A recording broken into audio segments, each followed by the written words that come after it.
quand toutes tes certitudes volent un petit peu en éclats et que tu sais plus pour qui, pourquoi, comment, quoi faire, comment le faire, pour qui le faire.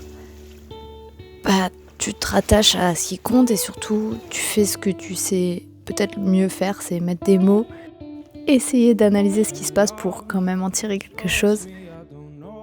Donc je vais mettre des mots et j'espère entendre que on n'est pas seul et qu'on peut se prendre par la main et retrouver la force de briller de mille feux comme le soleil. J'ai réalisé mes objectifs et je l'ai déjà dit plusieurs fois, mais il y a un vide qui s'est créé. Clairement, j'ai tourné une certaine page et je dois reconstruire quelque chose. Et là, je suis complètement... J'aimerais vraiment reconstruire quelque chose d'incroyable.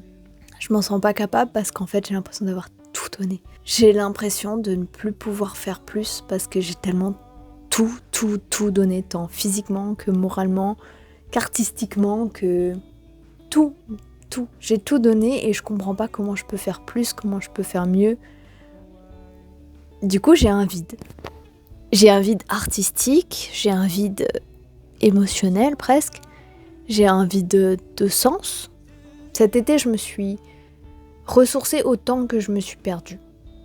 Quand tu laisses la place à du vide, le vide se remplit par ce que tu as le plus l'habitude de créer. Chez moi, c'est l'angoisse. Je suis un peu perdue, j'avoue. Je vais déménager, je dois changer d'objectif, je dois changer de direction, je dois changer d'énergie, je dois retrouver la force de faire mieux alors que j'ai l'impression d'avoir usé toutes mes forces. J'ai vraiment ce sentiment en fait, vous voyez, d'avoir tout donné, ça m'a vidée. Et c'est comme si peu importe l'objectif, peu importe ce que j'ai envie de créer, j'avais plus la force de réengendrer tout ça parce que ça m'avait vidé. Complet. Mais déjà, la première étape va être de déménager. On a vécu 6 ans ici. Ouais, allez.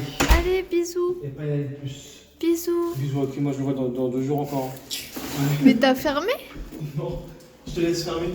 Allez, ça sera la dernière fois que tu vas tourner les tours. Allez. C'est la dernière fois que tu vas piquer ce tapis-là.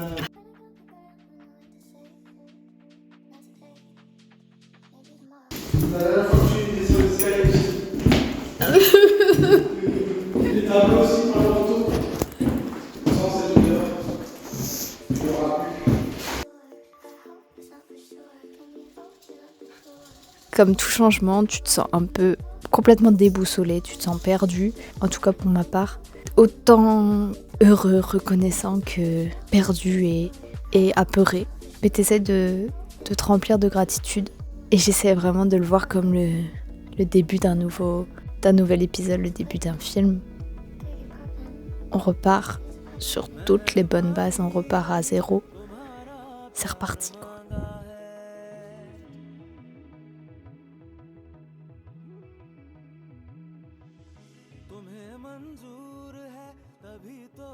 Bah voilà.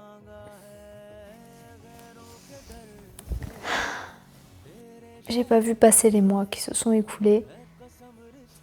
Je suis partie en vacances. Et à mon retour de vacances, les démarches pour déménager ont commencé. Et donc très vite, c'est devenu un entre-deux. Il y avait beaucoup de choses qui étaient en train de changer. En fait, c'est comme si on avait retourné le sablier. Depuis cet été, je me pose énormément la question de que faire, quoi faire. J'arrivais pas forcément à savoir ce que je voulais faire et j'avais pas la force et j'ai toujours pas trop la force de le faire. Mais par contre, il y a clairement ce renouveau et j'ai ouvert un nouveau chapitre. Non, j'ai fermé même, je pense, un livre. Comme une saga, il y a des tomes où il y a des épisodes et là, j'ai clôturé un tome, j'ai clôturé un épisode. Quand tu fermes un tome et que tu en ouvres un autre, faut te réimprégner de l'histoire, il y a souvent une autre quête, une autre dimension, avec toujours les mêmes personnages, d'autres qui se rajoutent, d'autres qui s'enlèvent. Et on va dire que chaque tome, finalement, a sa couleur.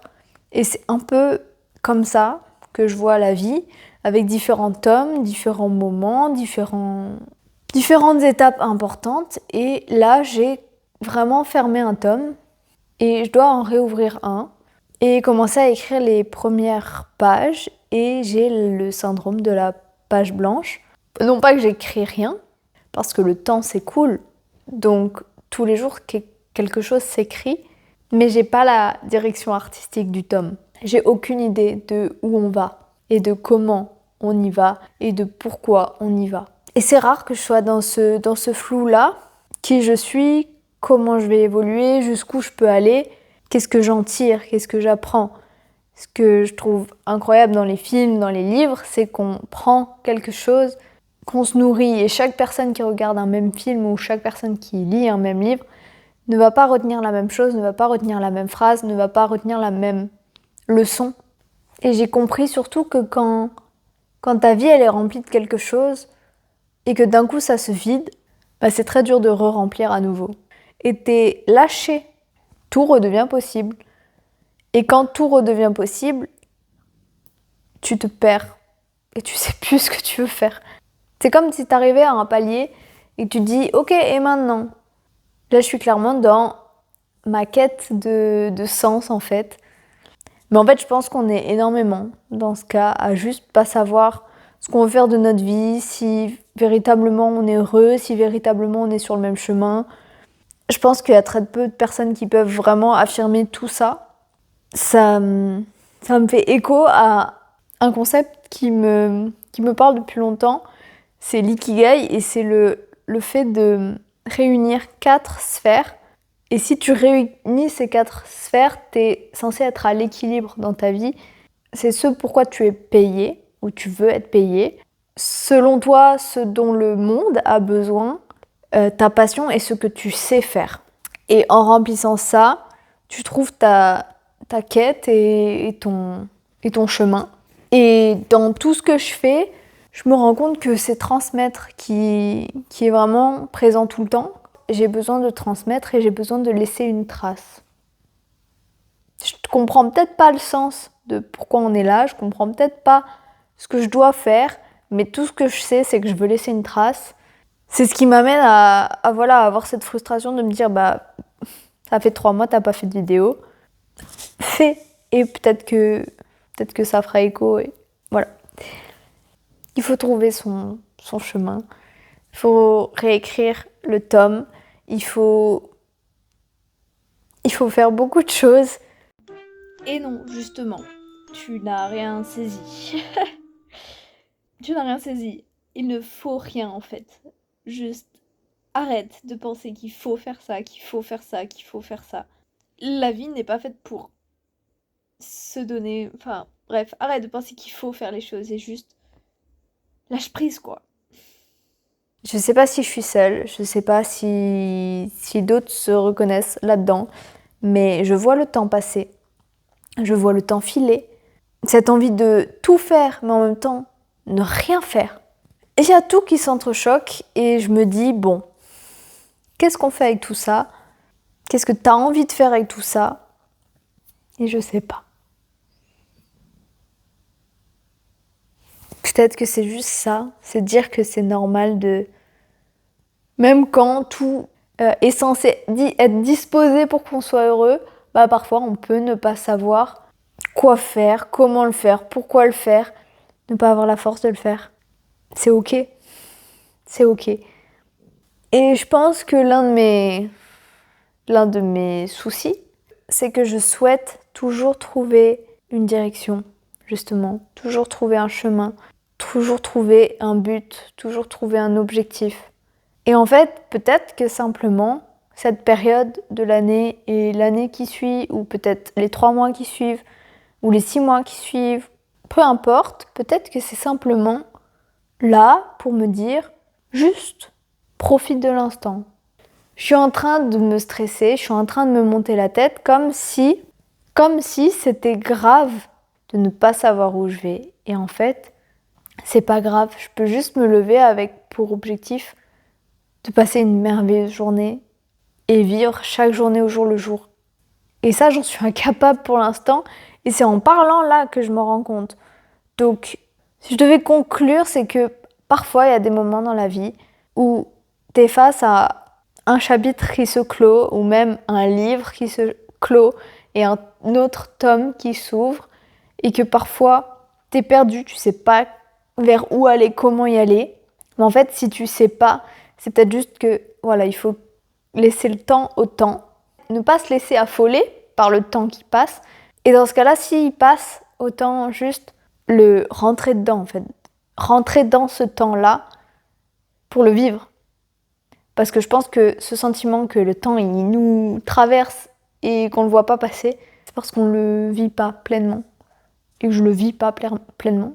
C'est très perché peut-être ce que je dis, mais je trouve que l'expérience de la vie, l'expérience d'être sur Terre et de pouvoir choisir et de pouvoir agir, c'est très très dur dans le sens où on n'est pas dans les Sims là.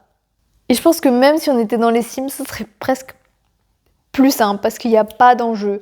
Juste hop, tu refais un petit code, tu changes de maison, t'en enfermes un, tu changes de mode. Alors que la vie, la vraie, si tu fais des erreurs, tu les payes. Tes jauges de la vie, il faut que tu les gères toi-même et tu peux pas accélérer le temps ou décélérer le temps pour pouvoir faire toutes les activités et les ordonner. C'est pas simple et on n'est pas dans les Sims. Mais bon, voyons-le comme ça, voyons-le comme tel et laissons le champ des possibles. C'est vrai que dans les Sims, on se demande pas, on se pose pas les questions, ça vient naturellement. Et c'est juste. C'est juste. Et voilà, tout est juste, tout arrive, je pense, au bon moment, si on rentre pleinement dans le temps. Il faut être gourmand de ce temps qui passe.